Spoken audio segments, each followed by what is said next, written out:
के कार्यक्रम में आप जानेंगे वंदे भारत मिशन के अंतर्गत एयर इंडिया की पहली उड़ान में यह भारत के लिए स्थान। निजी बीमा कंपनियां जिनके द्वारा दी गई थी सरकारी सहायता अब स्वयं नियोजित व्यवसायियों को सता रही है।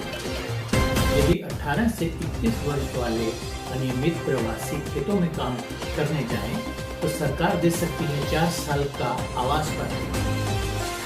इस माह के आरंभ में 1.4 मिलियन स्वयं आयोजित व्यवसायियों को मिलेगा सरकार की तरफ से दी जाने वाली सहायता का दूसरा किस्त।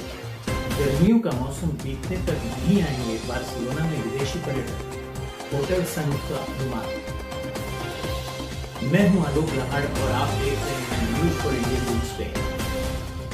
वंदे भारत मिशन के अंतर्गत एयर इंडिया की पहली उड़ान 30 मई को माद्रिद पहुंची, जहां पर भारतीय दूतावास के अधिकारियों ने वायुयान के तकनीकी कर्मचारियों से संपर्क बनाया। आज शाम 8:30 बजे 160 यात्रियों के साथ इस विशेष उड़ान ने नई दिल्ली एवं मुंबई के लिए प्रस्थान किया। ये एक बहुत अच्छा कदम है, जिसके लिए भारत सरकार तथा माद्रिद स्थित भारतीय दूतावास की जितनी भी प्रशंसा की जाए वह कम है। हमें आशा है कि यदि भविष्य में इस प्रकार की विशेष उड़ानों की आवश्यकता पड़ी तो हमें भारतीय दूतावास तथा भारतीय सरकार की तरफ से योगदान मिलता रहेगा। कोरोना वायरस संकट के कारण सरकार ने स्वीकार किया था कि वह स्वयं नियोजित व्यक्ति जिन्होंने अपना व्यवसाय बंद कर दिया था या जिन्हें महामारी के कारण 75% या उससे अधिक की आय का नुकसान हुआ था, अपने व्यवसाय के समापन के लिए अनुदान का अनुरोध कर सकते थे। अब वह निजी कंपनियां जिनके द्वारा इस राशि को देने का प्रबंध किया गया था, स्वयं नियोजित व्यक्तियों से ये साबित करने को कह रही हैं कि उनकी आय में 75% की कमी पूरे महीने के लिए है और न केवल 14 मार्च से, जिस दिन से नाकाबंदी घोषित की गई थी।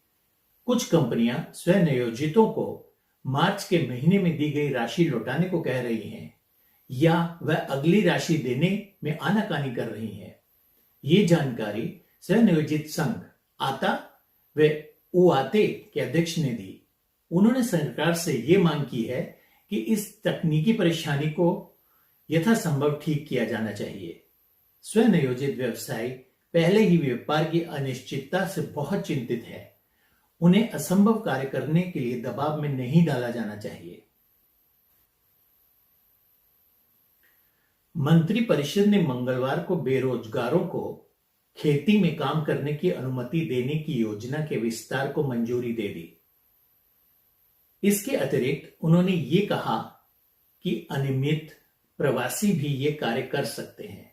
नए प्रस्ताव में 18 से 21 वर्ष की आयु वाले वे विदेशी युवकों को भी, जो जब यहां आए थे तब नाबालिग थे और अब वयस्क हो गए हैं और अब वे नियम के अनुसार श्रमबल का हिस्सा बन सकते हैं, उन्हें भी खेती में काम करने का निमंत्रण दिया गया है। ये निमंत्रण उन व्यक्तियों के लिए भी है जिनके पास आवास पत्र तो है किंतु नौकरी करने की अनुमति नहीं है। यदि वे खेती का काम करते हैं तो उन्हें 2 साल के लिए आवास पत्र दिया जाएगा, जिसकी अवधि 2 साल के लिए बढ़ाई भी जा सकती है। ये नियम पूरे राष्ट्र में लागू होगा। खाद्य मंत्री लुइस प्लाना ने यह जानकारी दी कि अप्रैल के माह में उनका यह अनुमान था कि 75,000 लोगों से खाद्य सामग्री एकत्रित करने का काम पूरा हो जाएगा, किंतु इस साल अपेक्षा से अधिक अच्छी फसल होने के कारण अब 1,55,000 लोगों की आवश्यकता पड़ सकती है। जहां दूसरे क्षेत्रों में रोजगार में कमी आई है, खेती में रोजगार 1.41% बढ़ गया है। इस माह के आरंभ में 1.4 मिलियन स्वयं आयोजित व्यवसायियों को सरकार की तरफ से दी जाने वाली सहायता की दूसरी किस्त मिल जाएगी। इसके साथ कि सरकार द्वारा नियोजित 1200 मिलियन यूरो की अतिरिक्त खर्चा इस खर्चे में जुड़ जाएगा, जिसके द्वारा 17 से 30 अप्रैल के बीच में पहला अनुदान राशि का भुगतान किया गया था। ये कुल राशि अब 25,000 मिलियन के आंकड़े पर पहुंच गई है। इस सहायता के द्वारा सभी स्व आयोजित व्यवसायियों को कम से कम 661 यूरो मिलेंगे और उन्हें अपनी सेगुरिदाद सोशल की राशि जमा नहीं करनी पड़ेगी। इसका सबसे अधिक लाभ दुकानदारों, रेस्टोरेंट के मालिक और भवन निर्माण के क्षेत्र में लगे हुए लोगों को मिलेगा। बार्सिलोना के होटल संघ ने यह कहा है कि यद्यपि सरकार ने अंतर्राष्ट्रीय पर्यटकों को स्पेन में आने की छूट जुलाई से देने का निर्णय किया है, किंतु उनका यह अनुमान है कि पर्यटन एकदम स्पेन की राह नहीं कर लेंगे। उनकी ये आशा है कि जब तक 20 से 25% होटल भी खुल जाएंगे, जबकि अभी केवल 4% होटल ही खुले हैं। होटल संघ के अधिकारी ने यह जानकारी दी कि जब तक पर्यटकों के हृदय में यह भय नहीं चला जाता कि वे अब बीमारी से सुरक्षित हैं, तब तक हमें इस बात की आशा नहीं है कि वे दोबारा पर्यटन के बारे में सोचेंगे और ये शायद सितंबर के माह तक चला जाए।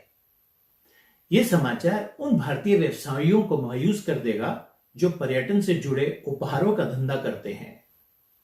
हम अपने अगले कार्यक्रम में दर्शकों द्वारा पूछे गए प्रश्नों का उत्तर देंगे, इसलिए कृपया नीचे दिए स्थान में अपनी राय व अपने प्रश्न हमसे जरूर पूछिएगा। हमारे साथ बने रहने के लिए आपका बहुत बहुत शुक्रिया। हमारे साथ जुड़े रहने के लिए हमें सब्सक्राइब करें। नए कार्यक्रम की जानकारी हेतु घंटी वाला बटन दबाएं। अगर आपको कार्यक्रम पसंद आया हो तो लाइक बटन दबाएं। हमें आपकी प्रतिक्रिया की प्रतीक्षा रहेगी।